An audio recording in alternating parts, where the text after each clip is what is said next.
given a voice to the voiceless. We share the stories behind our freedoms and the ultimate sacrifice of those who protect us all. This is Patriots Inside the Wire.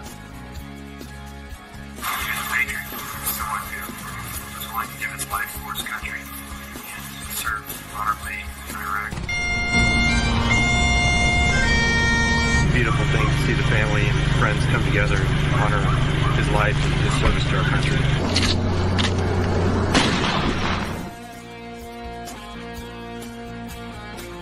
Great to see you guys out here. This is awesome, really. Welcome to the Patriots Inside the Wire broadcast, hosted by Gold Star Mom, Tracy Two-Step. Welcome to this show. It is Wednesday Warriors tonight, and we have a co-host for you coming to this stage right now. Hey, share, grab your friends and everyone. We have a true story tonight, a unbelievable story, and this is a story not for just one person. This is very important. It is about all of us in this country, all of our service members, all of our kids. Please tune in right now. Welcome to the stage, the Tree of Valor. How are you doing tonight, Miss Lori? Excited to be here, as always. Exactly right. So, an announcement tonight. Why don't you tell them tonight? That I'm excited to be your new co-host. You are. One of them, yeah.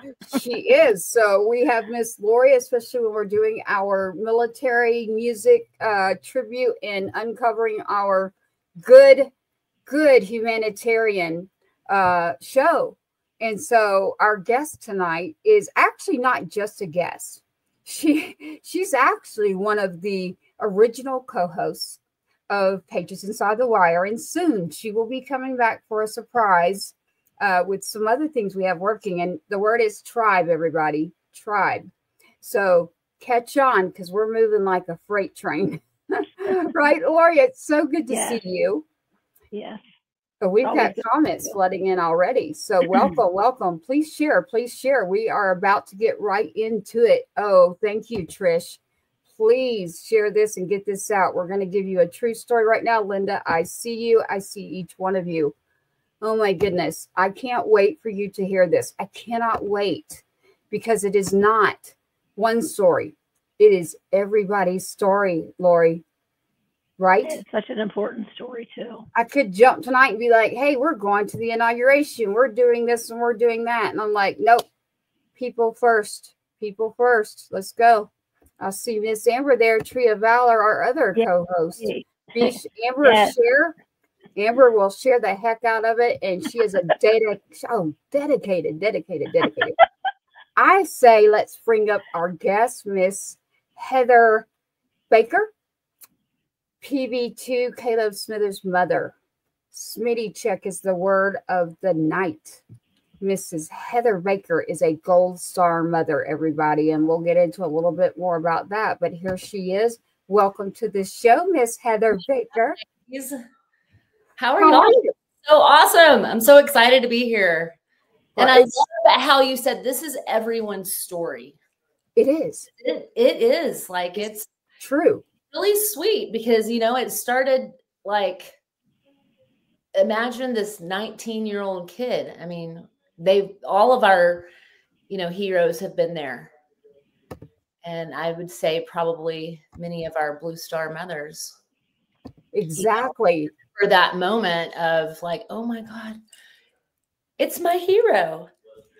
And it is I'm making sure we get your story out here, Heather, and it's not just yours, like you said, it's everyone's. But if you look behind Heather right now, you will see her beautiful son. When she mentioned Gold Star mothers, I know some of you may not know what that is. Do not feel bad. You aren't supposed to know. We didn't want you to know. There he is. That is Caleb, a Gold Star mom. Their kid is serving active duty. And while on active duty, they are gone.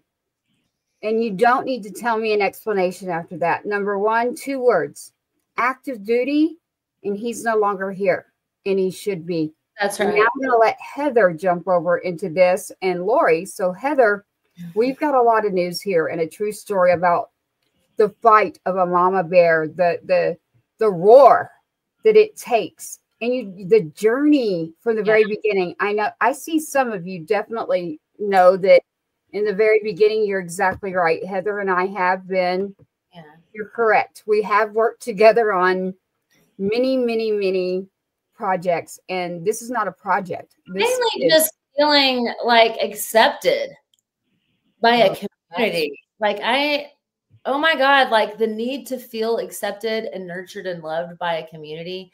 I feel like I need that so bad, and I feel like it's been withheld from me. That is such a problem in your. I am sorry. You know, I deeply apologize for how I came across when I first began this fight. You know, as many of you might, you know, some of you apologize. Gold Star moms might remember the blue lady who started pounding first first thing I could over at Fort Hood, which is where my casualty assistance officer came from, and the casualty assistance office assisted me. And, you know, I had trouble, it seemed like, in every nook and cranny, just getting what was deserved to Caleb, what he expected his mother to receive, you know, as a result of what might happen to his service, you know, his choice to serve this nation, and as all of our heroes have. And it's from beginning to end, it's been, you know, it's not easy. You know, we don't go, their kids don't go into it because it's easy, you know? Mm-hmm. So, you know, when Caleb, you know, passed away 7 months into this journey, me as a brand new Army Can you mom. give us something here real quick, Heather? I want to make sure we get this out for everybody. His branch and where he was serving. So it's PV2. She's got it right there for you. Caleb, we say Smitty, but it's Caleb Smither. Yeah, SmittyCheck. Yes. His buddies all called him Smitty. It was his cool name. It's cool. Yeah, like, sorry, I totally get it. I accept you, bro. Yes. You're part of the team. You know, we like you. We gave you a nickname. You know, you're one of us. Oh, that's so cute. But, you know, and that's why the SmittyCheck that we'll talk about and go into is just really an act of human kindness. It's a check of compassion and empathy, and it's something that you can't maybe teach, but you can show with your own dignity and valor. As a member of this entire team, we believe in you. We fully, every parent that puts their kid into this machine, expects them to, you know, like, be a hero. Well, you know, we raised them, you know, we raise our children, and they end up turning out like us sometimes, meaning sometimes you've got the bad. Yeah. Right. They can fight. Kind of like fight. I told Caleb's I told the Army secretary and Christine Warmuth, and then the Army Inspector General Donna Martin. You know, I'm a teacher. I've been teaching for 21 years, and all of my kids don't come from the same kind of homes. You know, they're raised in different kinds of homes, and it's up to me as the teacher to guide them and direct them and give them what they need to have a fighting chance out in society and to be good humans. You know, and show your power. We talk about your power, pride, ownership, working together, empathy, and it is your responsibility. And it's real cute. I have my little students put on their power like it's their superhero uniform. And we put on our peace shoes, and we put on our truth belt, and we zip it up, and we put our growth mindset helmet on, and we, you know, and we talk about how to be a hero. At the end part of that, I always say, because you are your very own, and the kids all say superhero. And then down. I love that. For them to realize, and I tell them this all the time, you're going to have to get yourself out of your own messes one of these days. You know, your parents aren't always going to be around. And you're going to have to get yourself out of your own situation. And so you need to. Sometimes when they can't, you can't. When they can't now, Heather, that's what you've been doing.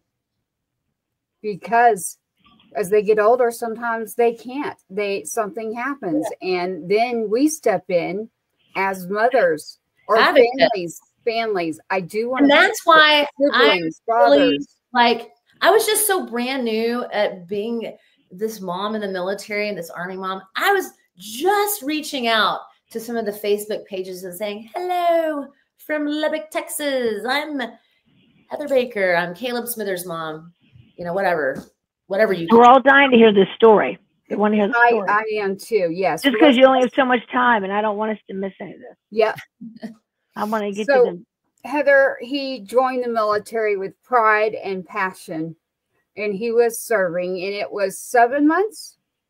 Yeah, about 7 months into his journey, he has a situation. He thinks it's the pain he's feeling is due to a head injury that he got while serving in the motor pool. He thinks that this, you know, he thinks that might be what it is. And so when he finally is able to be seen by a doctor, which is after, he's had a phone call with someone in his unit and reached out to this person, and his head injury. Anyway, you hear him crying. It's horrifying. I've had to walk through like his entire investigation, but it is very thick and there's a lot of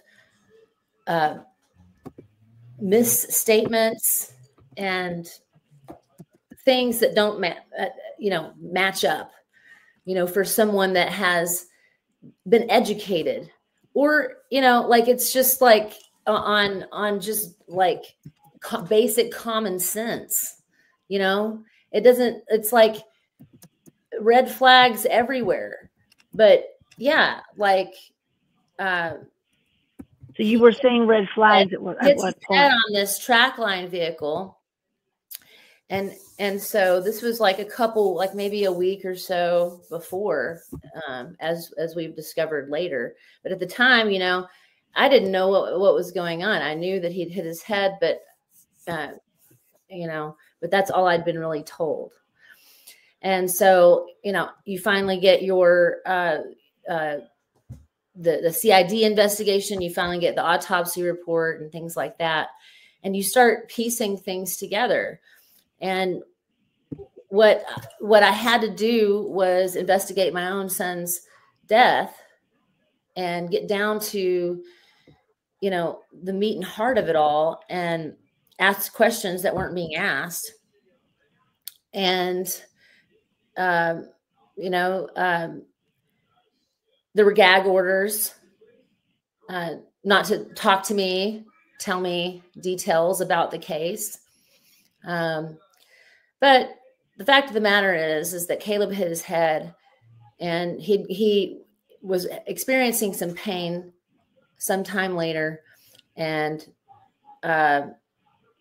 he went to the ER. Eventually, the command took him to the ER, and after he'd missed formation, and they have to come pull him out of his room, and he's wearing night vision goggles because he can't see. And he goes to the ER. Well, in the investigation, it says the first time he was turned away from the Womack Army Medical Center and asked to seek his primary care provider and on a head injury. And so what he thought, at the time, Caleb, what we know now is that the head injury didn't cause what actually killed him, which is acute bacterial meningitis. Natural causes, they say. I will dig more and further into this and find out more eventually about how he actually got the acute bacterial meningitis. That's been a big question.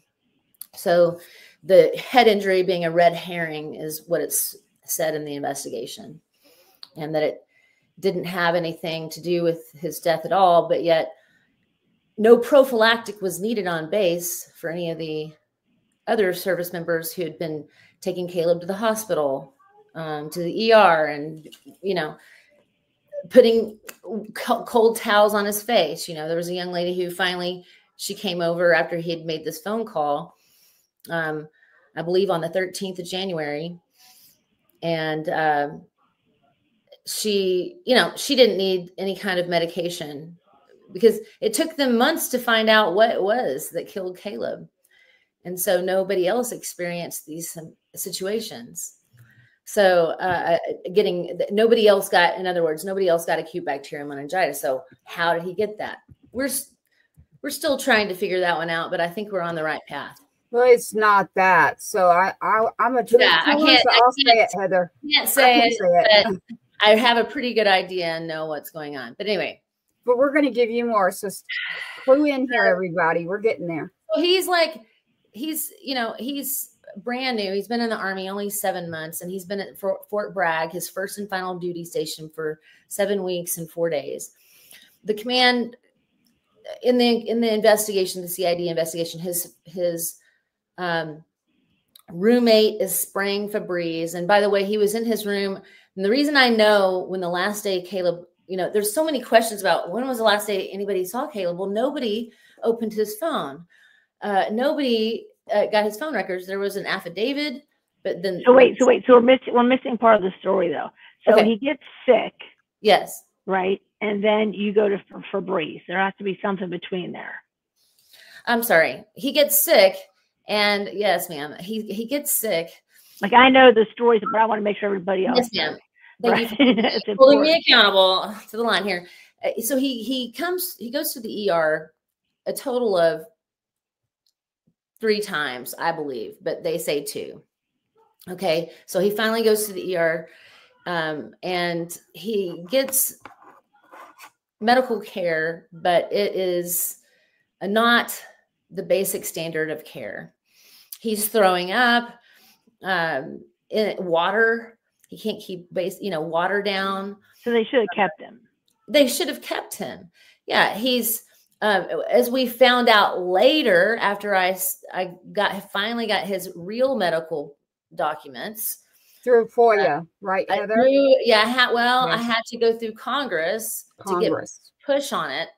Through to the, call the WAMAC, because I live over here in Texas, and I want those records, because we were trying to do medical malpractice rebuttal, because they initially denied Caleb's claim, his medical malpractice claim to the State School Act, and saying that it was an independent contractor that was involved. And so in medical, they could not, on the base in medical. Yes. Correct.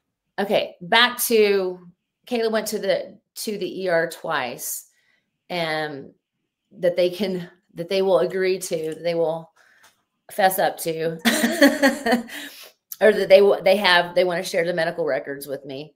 So what happened after the second or third time? He goes back to the base.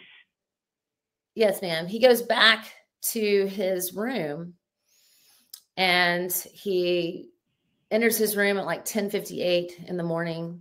And by the way, his last text message was like at 6:30 in the morning or something like that. And I'm assuming it was to whomever took him to the ER. He goes to the ER on the 15th, returns to his room about 10:58 in the morning. And he's never heard from again. And I'm the one that was talking about, I'm the one that ordered his phone records. I dug into that because I was like, there's pieces of this that we're missing in this investigation. And we're not, So somebody dropped him off. He didn't drive himself. Yes. Somebody dropped him off. He could not see. In fact, his handwriting, he couldn't see, and they sent him home. Guide his hand. It says in the medical records that this nurse had to guide his hand to And they sent him home like that. And then they sent him home Running a barely walk. Running a fever. His vital signs were out of this world. He was running a fever. His oxygen levels were saturated. He couldn't keep any food or water down. He wasn't eating anything, but he certainly couldn't keep water down. And he had the worst headache of his life, and he couldn't see. And the nurse had to guide his hand to the line to sign him out of the hospital. Why did they decide he should go home? Like, if there's a short answer for that, because I think it was just the decision of the doctor at that time, and the nurse even notated in her notes that I can't remember exactly how it's phrased, but it was she mentioned that either she didn't agree with that or didn't think that was a wise idea or something. The nurse thought that? The nurse notated something to that degree in the notes. The hospital. So they send him home. Yeah. They send him home. And then send him home, and then he dies on his floor. He's found on his floor. In the base. He's in his barracks. Yeah. 19 years old, left home 7 months ago. So then how did you get to Febreze then? Okay, well. So that was what day? The 16th. Right. So there were some folks that were charged to check on him, but it was a 4-day weekend. And his buddies were more interested in partying in that 4-day weekend. The corporal couldn't remember who he was hanging out with and acted defensive when he was being asked questions from the CID investigators. His roommate was interviewed over and over again, but and just mentioned, So back up a second, everybody. He had a roommate. This is why, Lori, there's Febreze in this. So she'll get to that. But remember, there's a roommate. When you're in a barracks on a base, I want everybody to understand, maybe you haven't served or you've seen a base. You're on a base. You've got a barracks. That room is what, 8 by 10? Not very big. It's very small. This room had a common area in it, and it had 2 separate rooms and a separate bathroom. Okay. And so there was an inspection coming up. His roommate's knocking on the door, he says, and leaving Post-it notes on his door. No response, of course, but he just keeps doing that, starts smelling something foul in the room, just starts spraying Febreze. Come on. I said, look, guys, a mouse, roaches. Okay, there is stench coming out of small things that die, is my point. Okay, we're talking about a young man in the 5th stage of decomposition. Putrefied and mummified is what the investigation said. Reading that, it took me 10 hours to get through the original CID investigation. 10 hours. I started at 4 o'clock in the afternoon and ended at 4 in the morning. And I couldn't. Was wrong, or because you were totally out of your mind? Investigate and look things up on the internet and call people and ask questions. And well, you're your own detective. So basically, you have to be your own detective. You have to lead this investigation as a team, which, if everybody remembers, you mentioned something earlier. I won't go backwards, but it's been a long journey. And going through something like this, you end up finding other people, and then you figure out you've got to start becoming a detective. You got many hats. You're a mom, which is very difficult. But you also are your own detective, your own warrior. And you are the one that is speaking for the dead. You are the one that is, I've tried my hardest to remind myself when I want to be that dragon, that fire-breathing dragon, that I am representing Caleb. And I want to try to do my best to represent Caleb. And, he's given, I feel like, I've kind of gotten, I feel I feel responsible to make sure that I represent him well. Well, you're representing always him. hit it right on the head, but I'm thinking from the heart and feeling from the heart, because it's really, this is, I can't bring Caleb back, but I want to make sure that like Lori's hero is taken care of. And then if there's a check that needs to be given, if somebody needs to go check on somebody, that it's done, it's taken care of. It's, to us, it's like a no-brainer, right? I mean, it's just compassion. So what happened from that then? You clearly went crazy after that. And what did you just have happen?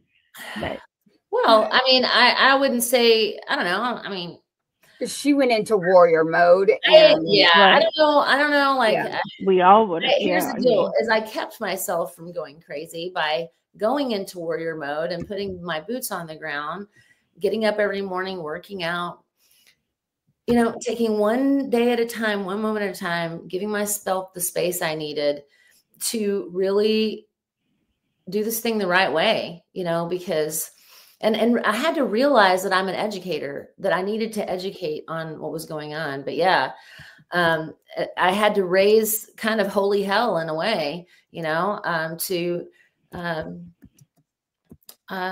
push this thing forward. But I guess inside I was boiling, but the way I tried to represent myself was more as an educator. And at the same time, I'm like coming at it from just a caring and loving mother that cares about not just, look, I'm a teacher. I mentioned to you, I'm a teacher. Like, my heart is for my students and my students' families. That's humanity. That is, that's who Caleb was, but I had to basically eat, sleep, and drink Caleb's case just to get anything moved. To really understand why would he be laying there that long?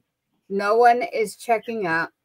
This is clearly not a head injury from the accident of your head hitting there as you're working on the base, where a lot of things happen. Whether it's stateside, it's like 85%, right, Heather? So the deaths of our U.S. military service members that are gone, and even daily. So, but the number is astounding. Those that die on U.S. soil, the percentages are unbelievable. Yeah, there was a study by Congress about 4 years ago that says 75% of our service members die non-combat, and I'm about 75%, 94% die on U.S. soil and I say, like, on a base they swear to defend, Yes. But I mean, so Caleb was in there from the 15th of January was, I believe, the last day that nobody checked on Caleb, first of all. But there were people that were charged to check on him. And it was a loose orders, they said. And they said when the command came to me and brought me the final review, which is in this bolt binder right here, is the final review. And this is what they handed me sitting across the table from me, and told me that there was no protocol in place on base to check on an injured soldier. And I said, there's no protocol in place to check on an injured soldier. And I know this is upside down and backwards perhaps for you guys, but it's right here. And, it's on a base that takes up over 4 counties. Is that really true, though, that there's no protocol for that? Is that true? Well, it's true enough that the Army Secretary wrote new Army accountability policy. Wow. Yeah, we're going to get to that part. So actually, there's actually been justice coming around. So yes, I don't want to lose our audience here. I mean, it's been like, this is an incredible story, and it's brought me a lot of faith in humanity and just the process, you know, which we think and we feel is corrupt in a lot of ways. And I don't know, like, I'm just like, thank you, God, and thank you, Caleb, you know, and thank you all of our service members who I believe legit have guided me and like directed my path. But I definitely believe that it was through just slowing down and teaching and educating on what was going on. So I had to show some of the statistics. I had to talk about the GAO research that says 1 out of 6 of the medical practitioners at a military institutional hospital are even certified. And you can just Google this stuff. GAO research. I can always send it to you. Yeah. Yeah, we will. So basically you're your own investigator. We kind of jumped all the way to Caleb's in his barracks. No one has checked on him. Somebody finally found something. What happened? Someone walked in a room and someone... So what happened is Caleb on the 21st of January, so all the way from the 15th to the 21st of January, 2020. It's been 6 days. It's, yeah. And I say 6.5. And here's why. Because on the 21st of January, Caleb missed morning formation, morning PT. He missed a doctor's appointment and he missed work in the motor pool. And nobody came and checked on him until like 2:30 in the afternoon. On the How about all the days in between there, though? Nobody. Nobody. So, I mean, didn't he miss all the things those days? It was a 4-day weekend. And this happens a lot, you know, where there's some, you know, shenanigans that go on a 4-day weekend. Things go down on a 4-day weekend, as I'm being told by other service members. But even still, being on a base, actually, there's protocol that should be there. Of course. And clearly Yes. your nose doesn't And work. so it did not happen. Free for all. I bet, you know, I mean, seriously? But this is 5.5 days. How about the 5th day? What a week. Right. How about the 5th day? Organization. The 5th day, nobody. It's radio silence. So they didn't. Everybody's got their excuse. Everybody's got their excuse in this investigation. Everybody has their excuse for why they didn't. You know, one of his NCO in his unit, in charge of his unit, went off to some training and said, "Oh well, you know, I put so and so in charge of that, you know, because I was gone." Where was his Like, roommate? but and he says when he got back, you know, he got back on a Sunday. And I'm like, well, thinking to myself, well, why didn't you go check on Caleb then? And the smell. How can you, okay, we're talking a body that is 7. Oh my God. We're talking a body that is in the 5th stage of decomposition, putrefied and mummified. I can't even imagine that, guys. But I know, based on what I saw with my own eyes, what my son looks like in that decomposition, I had to see it for my own eyes. And I know that I have done, you know, harm to myself because of that. But I feel that I needed to do that. You know, his death scene. I have questions, still have questions about his death scene. And the Army still has yet to send me a copy that is like respectful. First of all, they redacted the death scene from the investigation. And they did it because they didn't want to cause me any more emotional harm. And I said, hand it over. And so they sent me a copy in black and white, and each page has 6 frames, and it's all like hard to see in a day and age where we have all this technology and capabilities, and you put Caleb's, autopsy photos on a disc, encrypted, that I had to figure out how to break into just to put, to get him off the pictures off of there. And you can't send me his death scene photos in color. So who found him then? Like, so at some point he's missed all the things. So he's missed formation. His team found him. They all decided to go finally look for him. Who's they? The folks in the motor pool. So the other troops, like I'm being asked right now, they're saying, where are the other troops? That base is not empty. Where was everybody? By millions of people on his base, thousands of people on his base. Okay, so they didn't check, period. No. And now you have a unit that decides on day 6.5 to go figure out who's spraying Febreze. Let's get what the heck. That's his roommate. And Caleb was with Echo Company, 37th Engineer Battalion, 2nd Brigade Combat Team, 82nd Airborne Division, 3rd Squad. I'm just gonna say it. No, I want you to. We're here to tell the truth.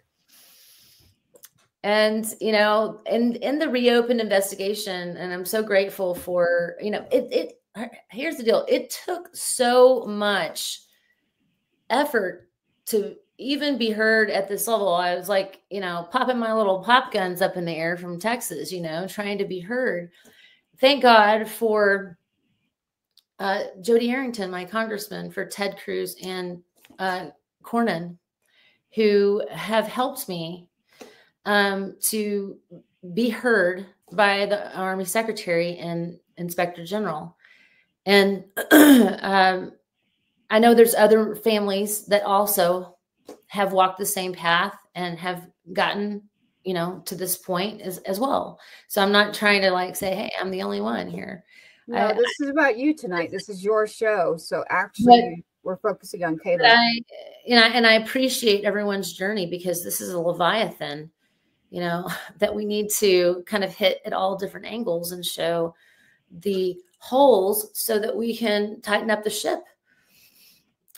It's all about making sure our service members get to come home, preferably. So, we love that they have the valor to die on a battlefield, for their country, but we always want them to come home. Well, every day is a battle, because you're not in the military to go sit at a desk and work in an office. So every day is a battle in the military when you sign up on that dotted line. That means every day is training. Yes. Every day So is.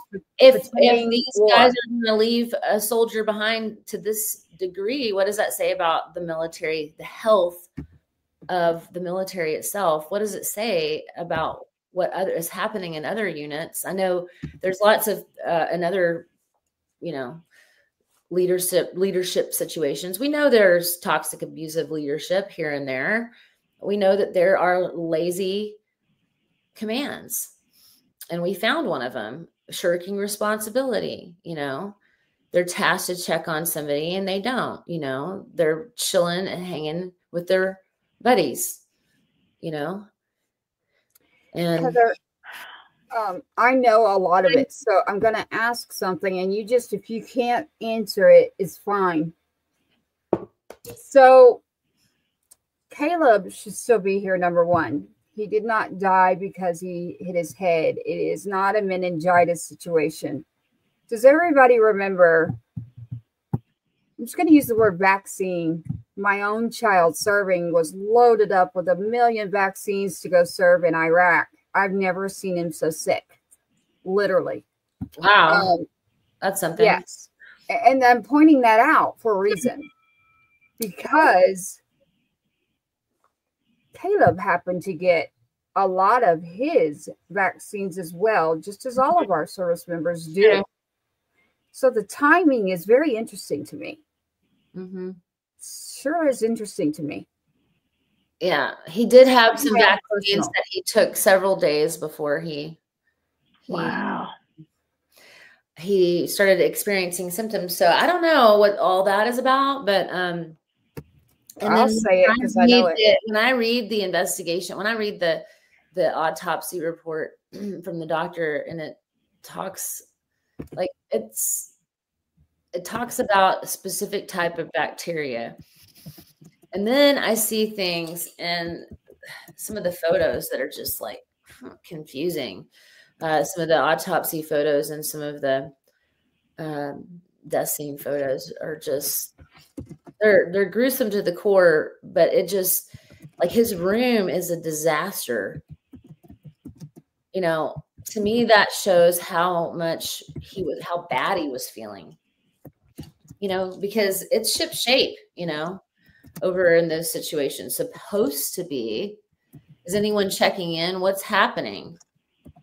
Well, just like as a former NCO, Sergeant Carter's here writing us that not only would he have done it, but he would have damn sure made sure that somebody at least went over there and checked on him. So I want to say thank you to Sergeant Carter for his service. Thank you. There's so many amazing leaders out there that whenever they hear about the story, and I guarantee you, their blood is boiling.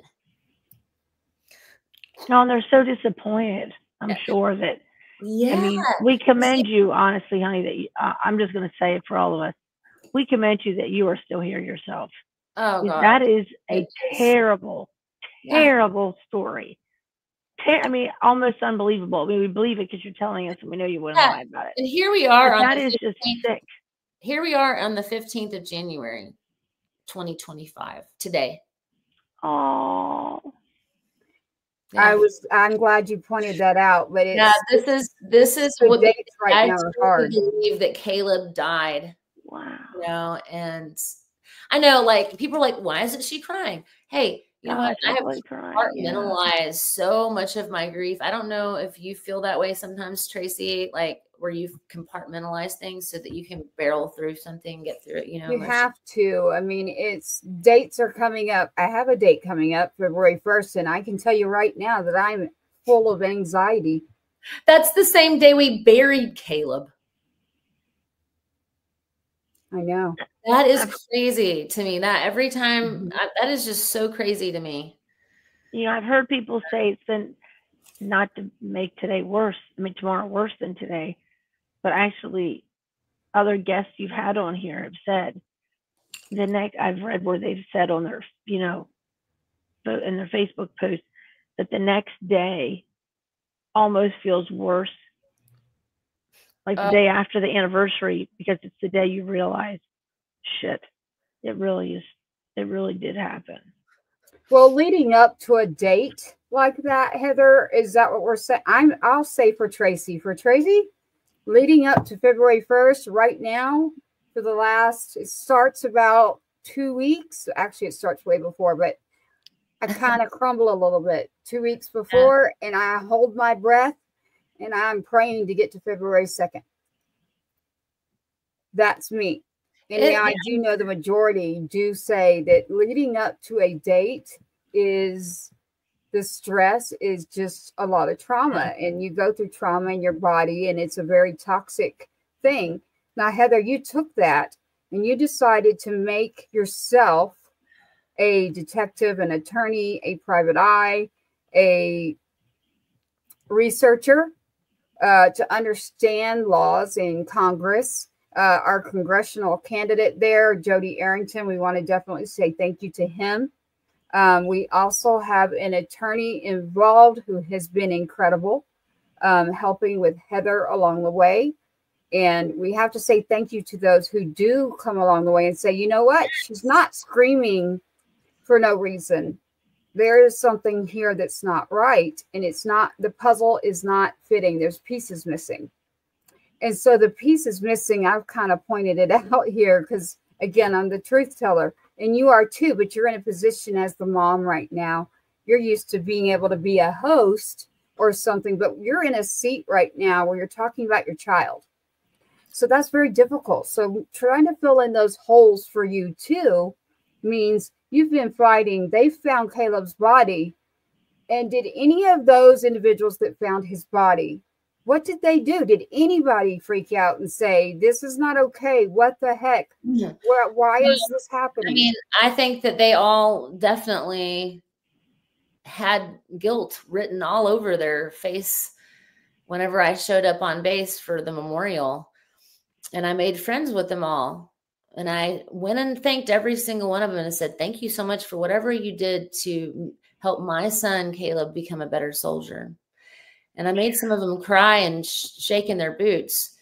And I know who the people are mostly, because they friended me, it's the strangest thing. And then they like, whenever everything came out, when I started finding out the truth, then I'm being blocked and I'm being, all those things. So yeah, it's a lonely road. You're talking about social media and people in general. So I've been telling our audience here, there's good and bad people everywhere. It doesn't matter if it's the military, it does not matter if it's in our world. We have to band together as a village and build our own tribe. And my story, I feel like our stories, like when we see the need for, illumination, for this translucency, when we see, all the different little things that each one of our cases brings to the table that illuminates what needs to be fixed, it is very helpful when we can link up and be that link in the chain that was broken for our children. And your story inspires me. We should all inspire one another. And I hope that at the end of all this, that families can feel inspired to, dig in, put their boots on the ground and walk. It's a trail of tears. It really is. But walk this path to justice. And, do we have justice? So what has Jody Arrington done? What's that? What does Jody Arrington do? Yes.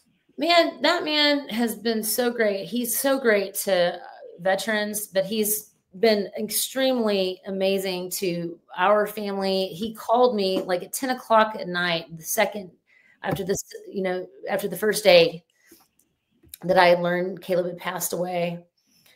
And he began helping me from the very beginning, because I said they wanted to get Caleb home in about 3, maybe 4 weeks. And he's like, that's absurd. No way. And so he helped push for Fort Bragg to send Caleb sooner, which is what needed to happen. But then I soon discovered that his body was, they told me a whole week after they initially notified me that his body was too decomposed to be viewable. I'd been planning an open casket for an entire week. How disappointing and heartbreaking. That stopped me in my tracks, and I literally stopped everything, and I went to my room, and I was just like, done. I will pick this up tomorrow. I'm done now. You definitely.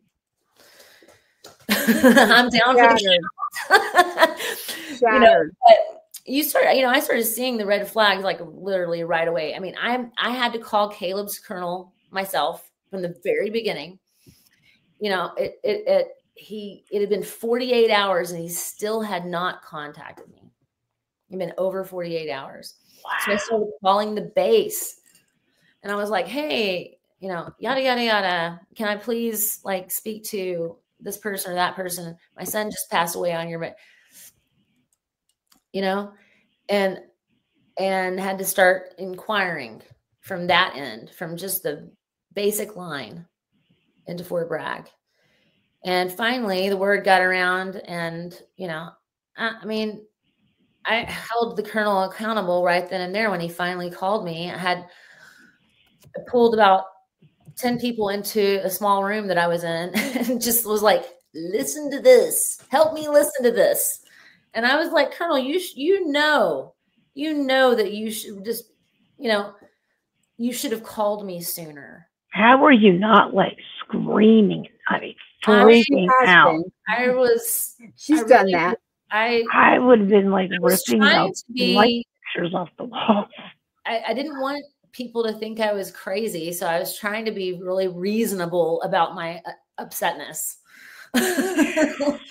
but you know, I mean, you know, when you have to hold grown people accountable, it's not easy.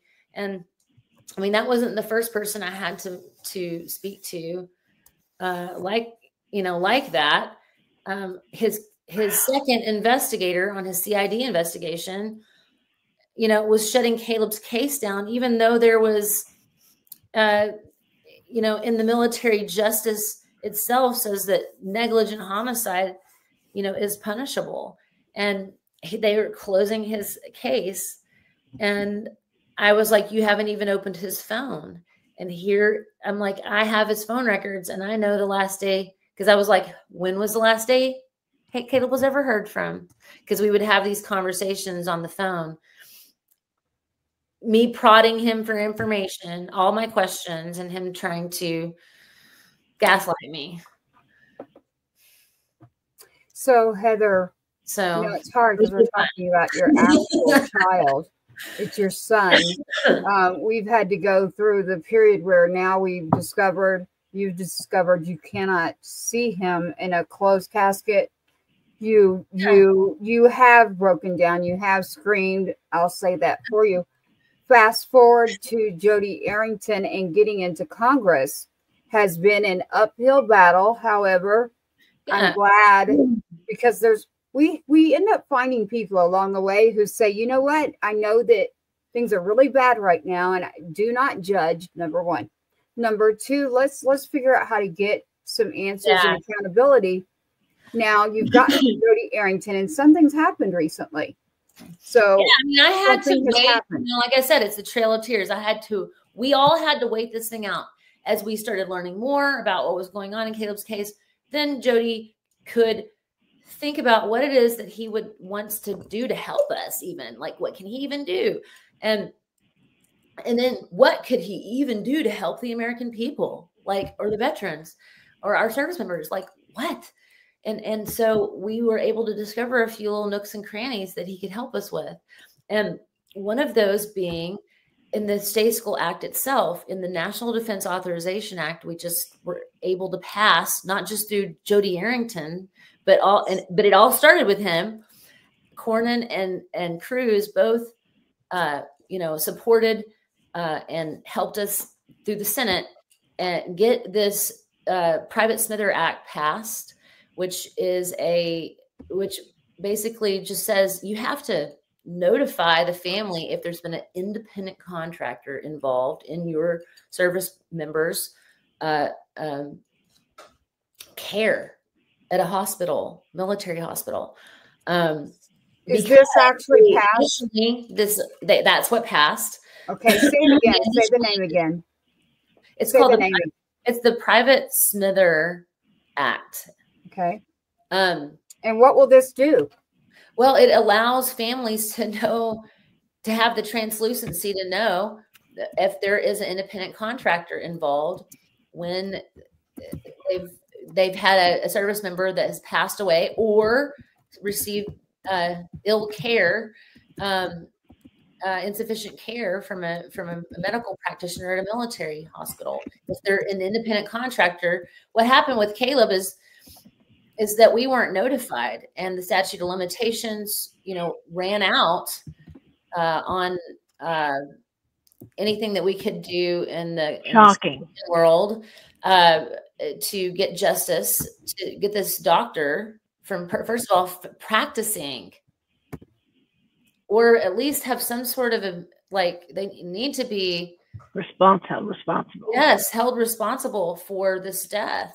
And in fact, Caleb's doctor that he saw there is still working at the Womack Army Medical Center. Where is that? A lot of people won't know where that is. That's the base hospital on Fort Bragg. Right. It's the, you know, home of the special forces. Takes up over 4 counties. It's giant. I have to ask, just for the audience here. I know I would know where it is, but I'm making sure that everybody's following. So the Private Smither Act for accountability, as far as health, That It's is so for, yes. And very gratefully, it has passed. it has passed. Yes. Where? Through the National Defense Authorization Act. Yes. Okay. It was this, Heather, that's a big thing. So take a breath and understand what you just said. You just said that something happened and something was done, and an act has been added as an accountability factor for health for our service members ongoing. That is a big, big win. Yeah. It really sucks because Caleb is not here. But what you've done is you have made it to where those along the way that are serving right now on each base or overseas, wherever, the accountability of the Private Smither Act involving the health accountability is a very, very huge. Yeah, thing. they need to be, if they're going to deny my medical malpractice claim and say that they couldn't do anything because they didn't even look into his claim. They just looked to see if what doctor it was. And they said, oh, okay. Denied based on that one thing. And when we did the rebuttal and were able to prove the medical malpractice, we actually ended up winning it. And we actually just won it recently. And so that's incredible too. Like there's so many things at every level, but our rebuttal was able to show and prove that Caleb was getting, his medical care was not the standard of care. He was ignored and neglected. Yeah, as a result of abandoned. He was abandoned. Go back to your bedroom and here's 800 milligrams of ibuprofen. And here's some nausea medication that we give to cancer patients, but here you go, buddy. So now this act, how does a person in your position now use that? That would require I don't know who it would be. I guess the claims process themselves it's within the Army accountability. Claimant know that there's an independent contractor involved right off the bat, instead of waiting until the statute of limitations runs out. So they're supposed to now make sure that they let anyone that files a medical malpractice claim through the State School Act know if there is a medical malpractice claim, if there is an independent contractor involved, they have to let them know right off the bat. Instead of waiting. The parents. Yeah, or the wounded warrior. Right. Because these people are going to have to live with whatever has wounded them and however they've been wounded for the rest of their entire life. And they deserve to. Sergeant Carter is saying it best. It won't bring them back, but it puts an exclamation point on their negligence. Absolutely. And it takes care of those serving. Here's what happened. And here's why we don't want that to happen. And here's what we're going to do instead. The other part of this, and this is amazing, but the Army Secretary, whenever I walked into her office at the Pentagon, I was like, oh my gosh, I'm going to the Pentagon. I'm going to be standing in front of the Army Secretary. No big deal. I'm going to just take deep breaths. God just put the words right in my mouth. It was amazing. And I was so grateful. But the first thing that she said to me was, ma'am, I'm sorry that the Army failed you and your son. And then I was like, ma'am, I needed to hear you say that. And then the next thing. That's rare. That's rare. I want to point that out. That's rare. And so then I was sitting at the table with her and I said, I want to show you this video. I had prepared the 7-minute video that humanized Caleb and showed exactly who we were talking about. And she watched it very graciously. And then I told her, I said, nobody checked on my son. And she said, ma'am, and she stopped me. She was like, can I just tell you, nobody checked on your son. Oh. And I said, oh my gosh, I needed to hear you say that. And then she said, I had the Inspector General, Donna Martin, reopen Caleb's case. And we discovered all of these things and all these different people that needed to be interviewed and questioned and held accountable. And some of them were, and some of them had already gotten out of the Army, and they were advised by their counsel not to participate in the Inspector General's request. Investigation, yes. To be a part of the investigation. And of course, those people were probably the most responsible. And you can just elect not to participate? I guess you can. Especially, yeah. Can't you withhold? Wow. Like, oh my God. I'm sorry, I don't mean to be so rude, but come on, my son died here as a result of this negligence. Darn, I wish that worked in the civilian world, right? What can you do? Talking about, so we're talking about veterans. Once they're already out. Veterans. So Heather, it took a while, right? It took a while. We're talking about people that were already out of the military. So in order to get them to speak, it's got to be a subpoena, number one. Number two, even active duty, you have to subpoena them, which is what I did. You have to send a subpoena in order to do this. Not all of us can go get and pay for attorneys and do everything that it takes in order to do this. You have put the exclamation point by saying the accountability factor. We have to take care of our own. We have to check on each other, just as a genuine basic principle in the human life. Actually, and the Army Secretary, so she had Donna Martin, Inspector General, investigate.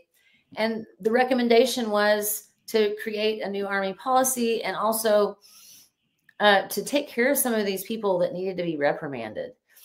And I was grateful for that. And she did write new Army accountability policy that talks about, you know, making sure to do face-to-face checks. And it goes into detail. I mean, I believe I might have shared that with you, Tracy, the documents of accountability.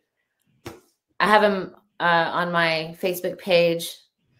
We'll put them out for you guys to view. But the amazing thing is that it would have taken me and all of us a long time to get any kind of accountability policy like that through, I think, through Congress, because of just, you know, there's just so, everybody has to jive, you know, you have to ask all of these people to help you and all of these people to help you, both Democrats, both Republicans. It all has to balance and equal out to prove the need for something like this. And so I knew that my work was, I mean, all of us families have been banging on this door. I am not the only one. And all of them are screaming accountability. And so, you know, I think that, you know, all of our energy and prayers went to this moment. So I thank all of you for believing in me or praying for me, or, you know, maybe leaving me alone to let me just. That is true, though. Like I've talked to you know, so many families that say that. Yeah, it's just everybody is screaming accountability, and the thing is that the Army Secretary wrote it for her Army. You know, like I told her, I wrote her this letter back, and I said, "Thank you, because you're like a fierce mother lion taking care of her Army." And it was beautiful to see that. And, you know, there's a lot more accountability that needs to be had. This is just an accountability check. I'm calling it the SmittyCheck. Congressman Jody Arrington's calling it the SmittyCheck. He has it. It has not passed like through, you know, we need the Senate side of things on this now. We've got the House with the thumbs up. What it is, the SmittyCheck passed in the House Armed Service Committee's NDAA conference report this year, which requires that the Army implement the check. And it also gives the House Armed Service Committee the authority to ensure the Army is implementing that check in its new policy going forward. And so that's amazing. We got the language of it in, you know, the NDAA itself. And so it's there, but it's in a conference. So, you know, what I'd like to do going forward is advocate for legislation that implements the SmittyCheck across the DoD branches, instead of just being the Army. And of course, I'm going to have support from everyone. And, you know, it's, I'm going to have, support from organizations. So I'm here. I would love to have. It's support from the community, support from people. The first word I use is about people. me. This is about, you know, it's a SmittyCheck because it's, you know, Smitty, Caleb, my son, but everybody loves a Smitty. I've met so many Smitties out there that are just the coolest dudes. Who wouldn't want to check on a Smitty? And we can do it here on American soil. We can do it here as, you know, civilians. And we can do that as Army moms, military moms. We're now Gold Star moms. That's what they call us. And Miss Lori up there is a Blue Star mom, meaning her Marine. So we always say thank you. I do want to put this message out. We support our service members, those who serve or have served. It is about people, whether it's good or bad, because you have good and bad everywhere. And when you band together as a village, and you create a tribe, that tribe moves forward for everyone on that train. The train keeps going. It is a machine where we're all working together. We all have our working parts, and it'll keep moving to help and support our service members who are now serving currently. So the accountability factor is a basic human concept of kindness, empathy, and taking care of our own. Anyone with a heartbeat, I don't care about anything else. A human heartbeat, there is no other excuse to leave someone alone like that. So the accountability factor, I say to you, well, number one, you know what I say. I don't say sorry. I say it sucks because I tell the truth. And then I say exclamation point because you just did something really, really big. It's not easy. It is not easy. Heather, you know that. You watched me spiral.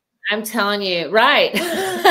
Well, we do. Like I go through my peaks and valleys too. But yeah, you know, it's like the David Goggins thing. Who's going to carry the boats? You know, we're not politicians, but we end up working. You know, it's look, this is interesting. I cannot just sit over in Lubbock, Texas, picking my teeth with cactus needles.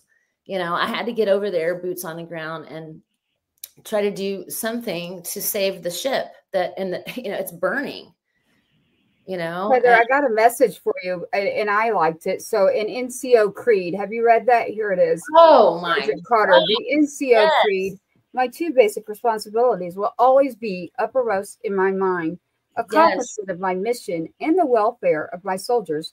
In my day, we didn't take that mission lightly. The oath, foreign and domestic. We did not take that lightly.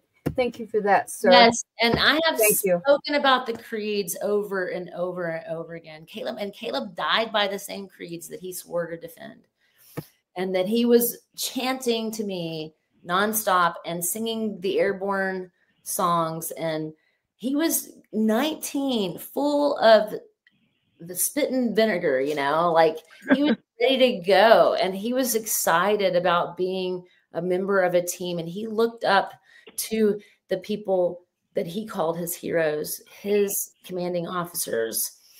And, you know, my two basic responsibilities will always be uttermost in my mind, the accomplishment of my mission and the welfare of my soldiers. When I read that, I was like, oh my goodness, it's even in their literature, even in their, basically their, how they operate, their operating manual. I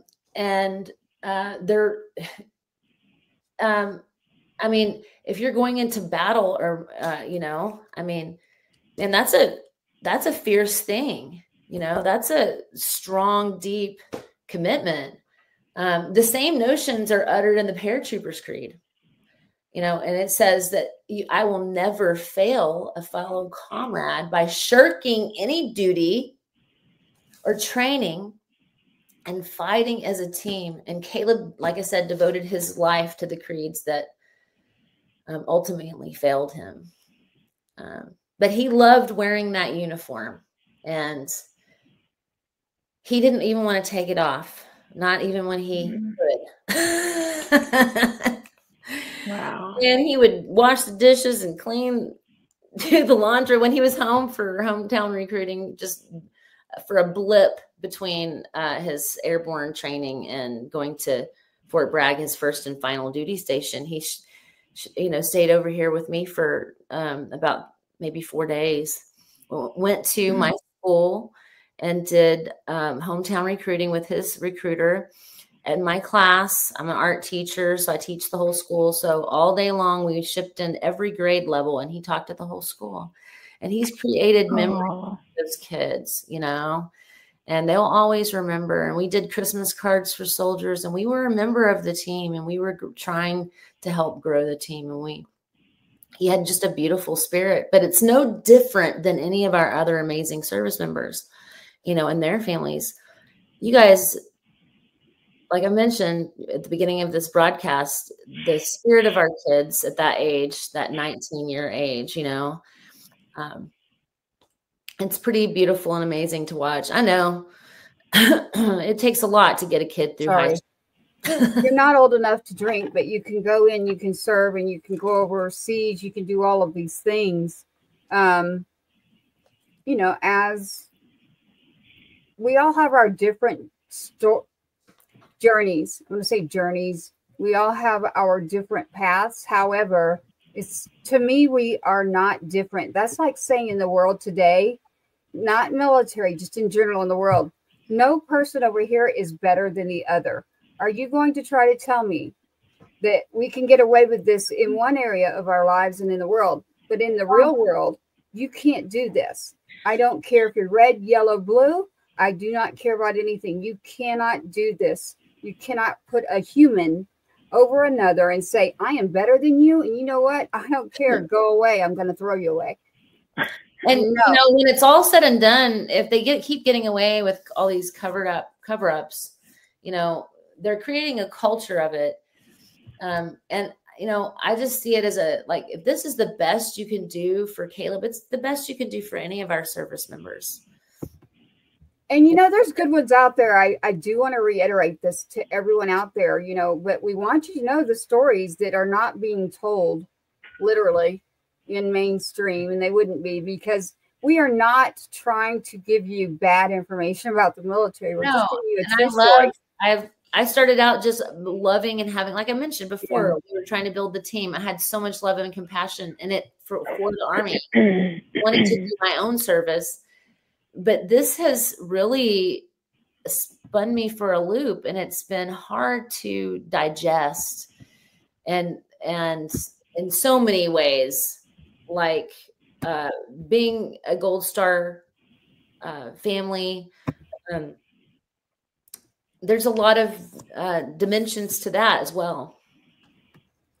There's a lot of dimensions, but it's not, you do not put one person over the other. Lori, what are your thoughts on this? Because I do want to make sure that we get into showing some pictures of Caleb and let them see Caleb literally. Lori, what do you have for us? I think that she just touched on something that really should spin off into having her come back and be a guest to talk about, because I know you only have so much time and you're about to end. So I feel like talking about the next step of this, does he have siblings, right? Because nobody ever talks about the siblings. Nobody siblings ever are a big deal over here, and right? She does. We also don't ever talk about grandparents. I don't understand that. I've never, maybe but one time, ever been given. I have hundreds of pictures of Gold Star parents with their children, trees of them, different parts of the country. But I literally, and I'm a grandma, right? And my mother, I've never been given, of the hundreds of pictures we have, I maybe have 2 of the grandmas with their grandchildren. And You I know, know those grandmas are grieving because the grandma's grieving twice. She's grieving absolutely. for the grandchild and she's grieving for you. Where'd she go? I don't know. She'll be back. What I'd like to do right now, Lori, is looks her internet dropped. What I'd like to do is let you all see some actual firsthand pictures really quick, and that's normally what we do. And then we, on this segment tonight on Patriots Inside the Wire, as you're all following and tuning in, we say thank you. I'm seeing every bit of your messages, and we see that how much you care. She is back. There she is. Let's bring Heather back up. Sorry about that. No problem. We roll right to it. What I'd like to do is show some pictures of Caleb right now. And with that, I will play a veterans song and we will get into the finalization of this show within this last 15 to 20 minutes. And then you can give your final thoughts of what you'd like to say and close with that. And then we will have a part 2 is what we'll do. That's a great idea, Lori. Now, Heather and I will actually be together. We are going to DC. And while we're in DC, there will be another interview that is being done in DC, right, Heather? So I will be right there with Heather, making sure the specific, it's hard to be the mom in that seat. I've done it. I have done this and I'm doing it right now, actually. Well, I love how Lori kept me in line. She's like, okay, you're way off base. Like, let's get you back. You're good. But I'll be right there. People to hear the story. Yeah, I appreciate it. No, I'll be there when you're doing this interview in DC. And that way, as a mom, you know, you do get into the emotional roller coaster of it. And it's so hard. So many points to the filling in these pieces in here about the Smither Act. That's a huge piece. The fact that for days on end, no one checked in. The fact that everything that's redacted is now a false statement. The fact that the inspector, everyone that you've met with, they understand the family needs. So Gold Star Families gave all. I'm not talking about a organization. I'm talking about people. People. We are not affiliated with any organization that has to do with that name, Gold Star, but we support all because all gave some. On Patriots Inside the Wire, PV2 Caleb Smither should be here today, right now. And as we go, that's correct. They will be in DC too. Correct. Sergeant Carter will. Sergeant Carter all will follow up with you. Oh, yay. That's awesome. Yes. They're part of our trip under Gold Star. It's above you. Gold Star Family Foundation, Fallen Heroes National Foundation, and the Two-Step Act. So the Two-Step Act is actually what led us to be able to go to what's about to happen in DC. And Sergeant Carter will be there with his wife, Kim, for their son, Logan. I have to say the name when I see someone and I know that their kid. You know, Tracy, I just want to say this really quick. Your walk through the Two-Step Act has, been one of those guiding lights to me, because when you're out here on your own, just dog paddling in the dark oceans of grief. And this, I'm a new Army mom at this point, I didn't know a lot of things and I had to learn a lot of things really fast. And so Tracy, and many others, but Tracy was one of the first people that I met that really helped be that, translator. What does this mean? And why is this? And well, you should never have had to learn those things for the love of God. You should never, right. Neither one of you should have had to learn the things you learned. No, but I'm so grateful for your service, Tracy, in the Two-Step Act, which helped guide me, along with Terry Caserta and her advocacy with the Brandon Act. Like, you two guys have been so helpful. And Cammy Del Barba, her son is Des Del Barba. She is the one I found my attorney through, Daniel Maharaj. And she's also been incredibly inspiring to watch these fierce mothers. Margie Taylor, there's a lot of other, you know, fierce mothers out there that I Mariah Moat. Yes. Yeah, I'm not going to get into naming because I'm afraid I'm going to leave someone out. And I will. Y'all can. I'll name. I'm not going to forget anyone. Sweetwood. Yeah, yes. We will do a show. Yes. We'll do a roll call. We'll do a roll call show is what we'll do. Yeah, we should definitely do that. In fact, a great idea. You are a family of a non-combat death.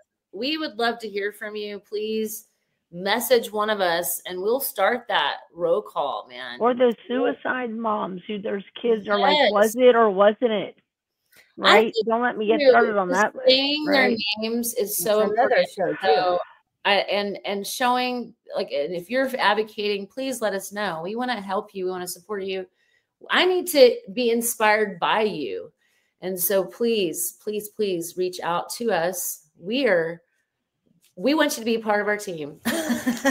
Well, Heather, your journey is one that is at the part where you take that deep breath and go, okay, it's finally being acknowledged. It is finally understood that this should not happen, the neglect that is there, and being able to do the Smitty Act itself is a big deal. That is a very big deal. So I say, you can't say congratulations, but I say keep fighting, stay strong. Yeah. And then for people reaching out, you can go to patriotsinsidethewire.org and send us a message, patriotsinsidethewire.org, and get a hold of us through the website that way and fill out a form. And that's why we said at the beginning, this story is about all of us. Oh, of course. But anybody, we have a lot. I'm engaging with the audience here, and we have, I just want to tell them all that we are definitely all a village, and we've had a lot of people chiming in. So we want to tell them all that we understand we're all like this, like where do we go? What do we do? But the biggest thing that I want to say is, as we are all going through things in life, whether it's what we're talking about or something else, kindness, number one. Number two, judgment. Number three, let's just back up a minute and maybe take a deep breath and say, it's not my position to judge. And in my book, and it may not be for someone else, the only body that's going to judge me is up there. And then trying to stay positive in regards to working with the politicians. We aren't politicians. We are mothers. Trying to stay involved and active and working with them takes a person who can take off that layer and say, I have to go into business mode. I have to go into a mode, kind of like Buzz Lightyear. And that came to me because of my own son, but Buzz Lightyear has like a Spanish mode and English mode, or you turn him off. It's like we have to go into separate modes, and that's how you have to do it. And then you find the people around you. And sometimes in the beginning, you're spiraling. And I say, just stop the noise. Stop the noise. But Heather and Lori, I have some beautiful pictures here I'd like to show. We've got more people chiming in here. I have some beautiful pictures of Caleb really quick that I would love to show to one of the songs that was sent in by a veteran, and do that, and then collect your thoughts on what you would like to say and close with for the show. And remember, there will be an interview coming out of DC. We will keep you posted on that. We can go live straight from DC too. So we will keep you updated as well. I can do remote too. So we'll do that. And we also need to remind everybody to send us these pictures of these fallen heroes with their families. Send them to Tree of Valor so that we can get you on the, get them in a place where they're going to be remembered forever. Correct. And if you follow the page, whether you're on Instagram right now or X or Facebook or YouTube, wherever you're at, unless you add it to your playlist, you like it, you follow it, we can't get to you. We can't do anything until you do that. And we can't continue as the show to help others. So you've got to do that for Patriots Inside the Wire as well. So Heather, I want to make sure that we pull up Smitty. I always say Smitty, it's Smitty. I want to pull up Smitty and a picture of you here.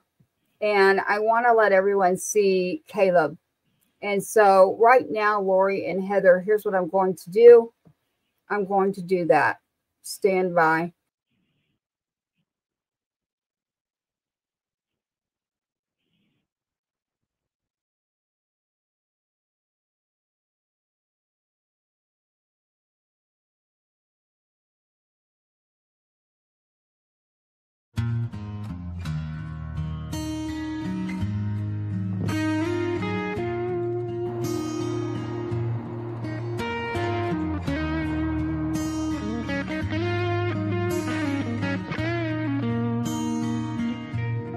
Can't say you know me unless you know drunk and dry. You can't say you love me and not love Mr. High. You can't praise me for the camera and shame me at the bar. No, you can't have me. Only take the good parts.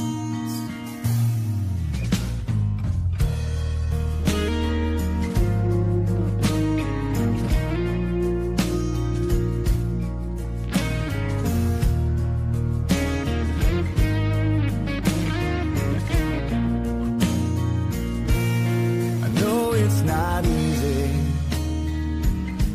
but it sure ain't that hard. Time in between, babe, that tears me apart. When the stage like pollution seems to block out the stars, it's the neon glass sparkle that makes up the good part.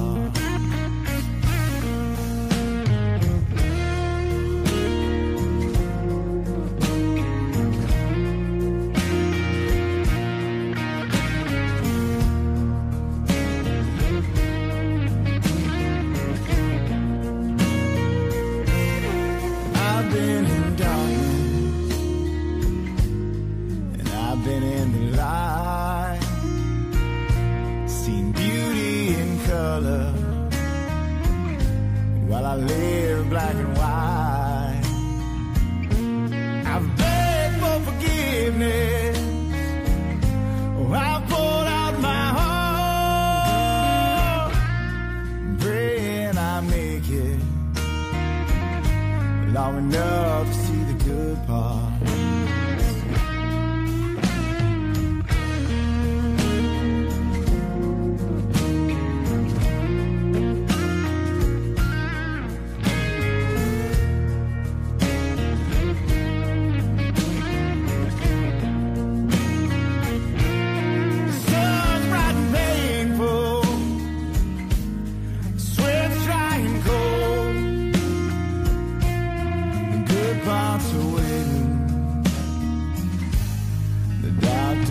Coming home.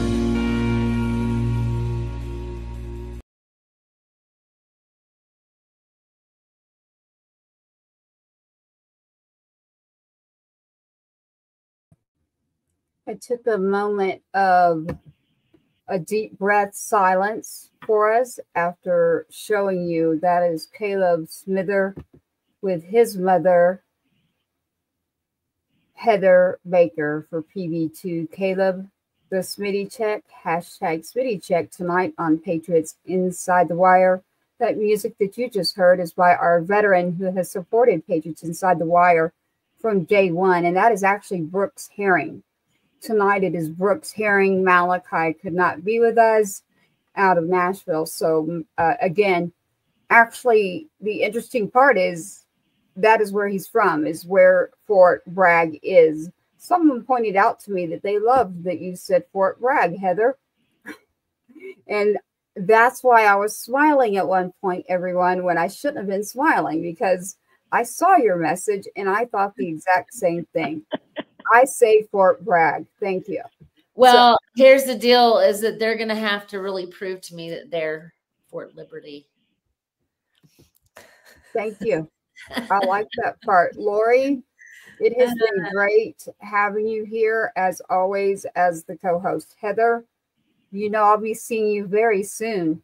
But tonight on Patriots Inside the Wire, this is the humanitarian interest into an individual, a family, not just the mom, but the siblings is a very big important factor when it's Gold Star Family Foundation and Fallen Heroes National Foundation. Whether you're military or not, it's about people. Yes. And so, Heather, what message would you like to close with? Hey, well, first of all, thank you so much for letting me hang out with you ladies tonight and all of your people that you, I really thank you so much, guys, for listening to this, to my story, to what I've been through. And I thank you so much for giving me a voice to be able to share this so that, this is not about me. This is not about Caleb. It's all about making sure that our service members are protected on their own territory. They deserve the rights. They deserve all the rights that they don't get. We have all of these amazing rights that they defend. They fight to defend our nation, and they don't even get to have the basic rights. So my goal is to make sure all of our service members have just the basic human rights, and accountability check, just a face-to-face check on those that you love, check on those that you are required to check on. And if you are an NCO, that is a requirement. But at the end of it all, it's human kindness. And how do you teach it? You can't really teach it. You have to be it.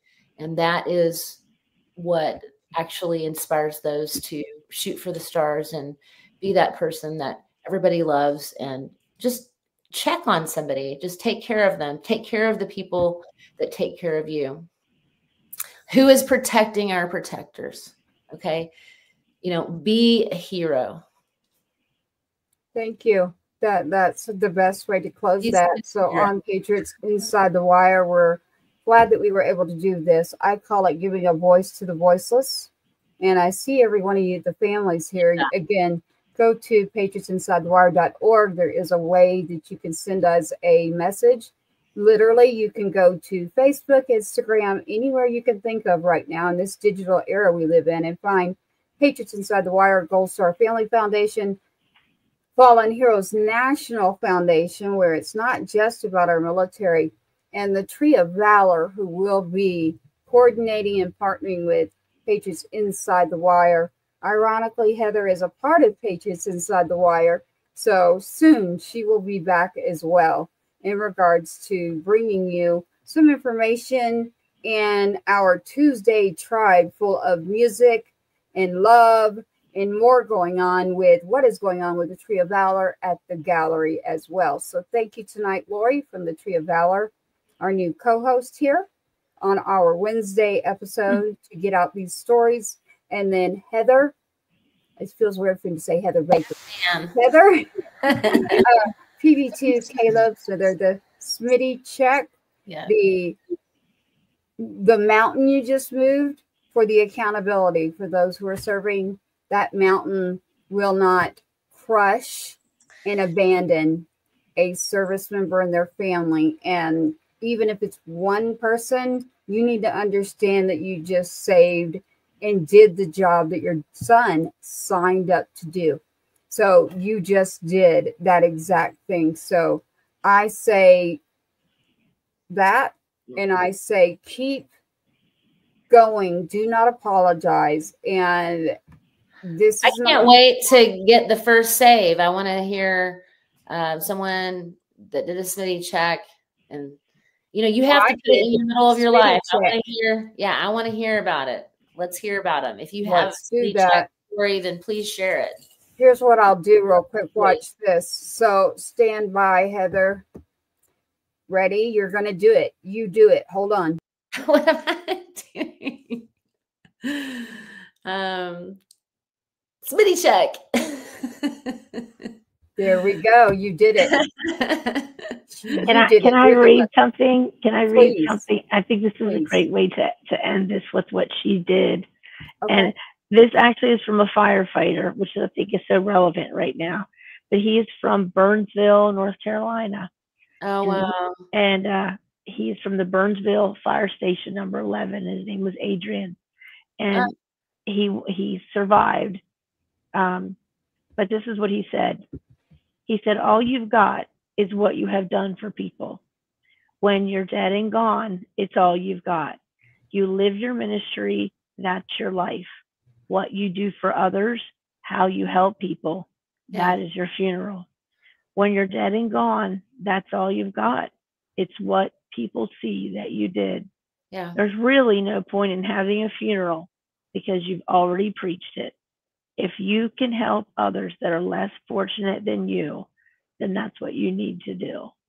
Yeah, I mean, that exactly. If you have, you know, I couldn't just sit here and have, knowing what I know, not say do something for the families. I'm a teacher, for crying out loud. I have a lot of compassion for my students and their families. And I'm going to just say, yeah, go ahead and sign up for the military without having tried to do something to make it better. You know, I want my students to be able to serve in their time, this time-honored tradition.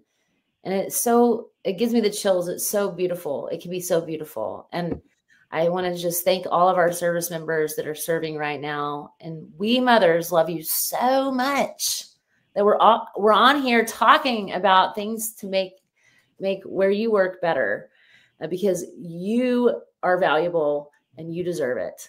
And we love you. So that's right. And I always say family. So the gold star, fathers, the siblings, the family.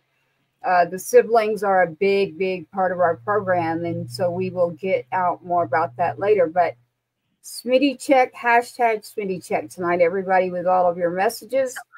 Thank you so much, Heather. I enjoyed being able to share Caleb and give a voice to the voiceless again tonight. Thank you. Lori with the Tree of Valor.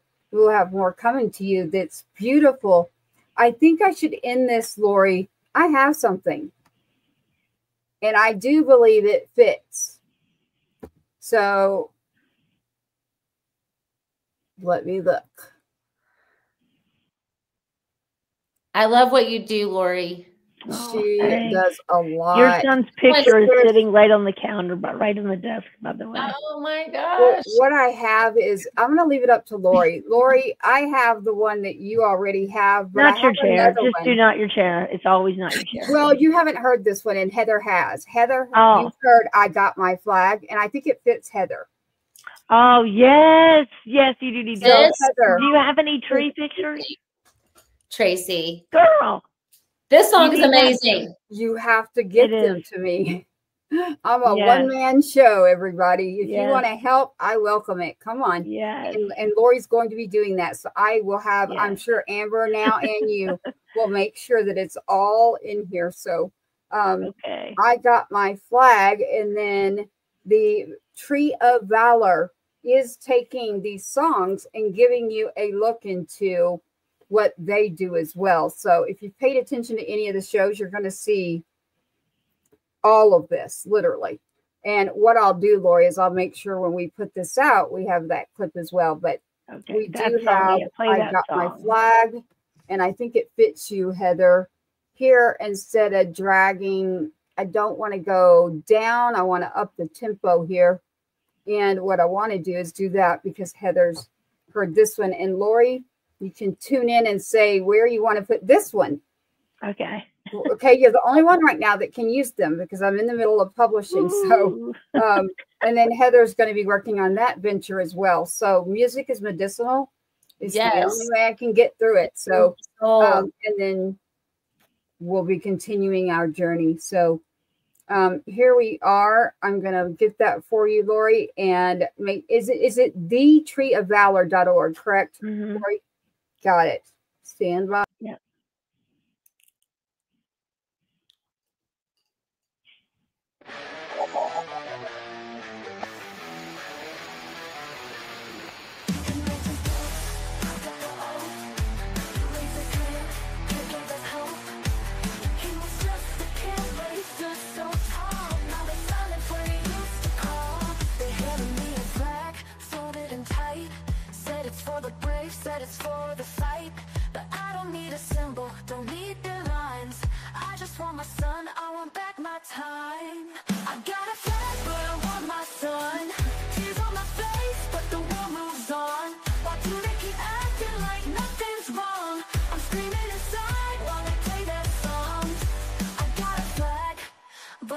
want my son.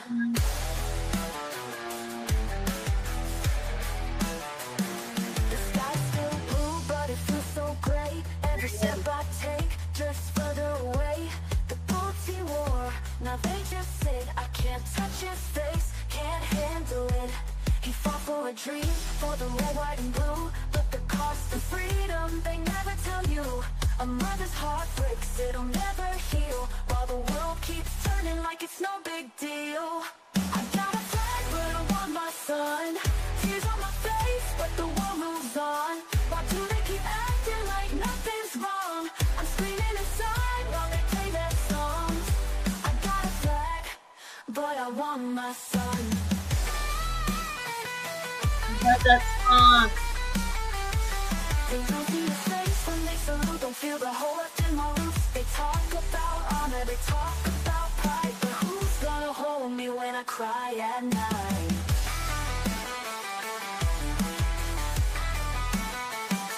The world's so loud, but it feels so cold. A hero story, but it left me alone. Tell me why the brave have to die so young. I got a flag, but I want my son. I got a flag, but I want my son. Tears on my face, but the world moves on. Why do they keep acting like nothing's wrong? I'm screaming inside while they play their songs. I got a flag, but I want my son. He held his book, he took the oath. He gave his life, and I lost my hope. Folded tight in my trembling hands, a piece of cloth I don't understand. I got a flag, but I want my son. I'm just a man who wants her baby back.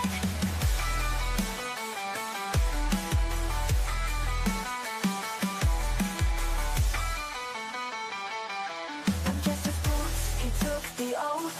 He gave his life, and I lost my hope. Folded tight in my trembling hands, a piece of cloth I don't understand. I got a flag, but I want my son. I'm just a mom who wants her baby back. There you have it. That is I Got My Flag specific tonight. Lori, you've never heard that one. I know that Heather has. No, I have. I just can't hear it. I couldn't hear really? it. I couldn't hear the other song either. Oh, well, Heather did. So I hope your audience can hear them now. Yes, they can. Okay, Heather as well. So not sure what happened. No, I did there, hear your song. I did hear that song. You did, right, Heather? Yes. I heard it last week. Yes. I heard. Yeah, but Lori's usually one of the first people who get a sneak peek. That's what I mean. I did. Remember last week? Yep, I do. And then I sent it to Heather. It's in the middle of BMI right now for publishing. I love it. I can't wait to sing it. I love it. Yep. We'll do it together. It's in the middle of publishing. It is powerful. Sergeant Carter said that's pretty powerful. And it's not just about Mom, Sergeant Carter. It's about the whole family. So maybe I'll change one line in that song. But an amazing song. I Got My Flag. So, and it's not just, veterans, when they pass, the families handed that folded flag. This is not just about Gold Star families. This is about honor and taking care of those who serve and have served. So again, thank you for joining us tonight on Patriots Inside the Wire. You can find the Tree of Valor at thetreeofvalor.org. You can go to patriotsinsidethewire.org, and you can find us literally on every social media platform you can possibly have. Patriots Inside the Wire, the Tree of Valor, Miss Heather Baker, for PV2, Caleb Smitty, hashtag SmittyCheck. Thank you for joining us tonight. Lori, thank you for what you're doing. Thank you for co-hosting. Heather, thank you, and keep up this fight. I'll see you soon. On my side, we can do it. All right, definitely. Lori, it's been a great night. Wrapping up here. Any words before we roll out? Just send us your pictures so we can honor your heroes. Exactly. Let's get the pictures. Lori's the one who's going to do your pictures and set it all up. It's beautiful. Trust me, I've been with her at an event. And then from there, You can look at me for music and organizing people and connections for Patriot Fest coming along here soon in music. And that's where Heather will step back in and start working within that area and build this tribe. We have a village of, we have now a tribe literally on Tuesdays, Tuesday tribe. Thank you for joining Patriots Inside the Wire. Hope you have a good evening. When you find this show, whether it's live or you're watching it now after, please remember to share, like, follow, and let us get the stories out that nobody else wants to get out. Thank you so much. Thank you for watching another episode of Patriots Inside the Wire, hosted by Gold Star Mom, Tracy Two-Step. Help us broaden our reach. Like, subscribe, and share. Sorry, roots. So I'm my brother Two-Step. Thank you for joining us tonight. Thank you, Lori. Thank you, Heather. We're closing out now with Patriots Inside the Wire. Have a good night. Everyone out there, remember to do good for people. Good night. Thank you so much. Good night. Bye.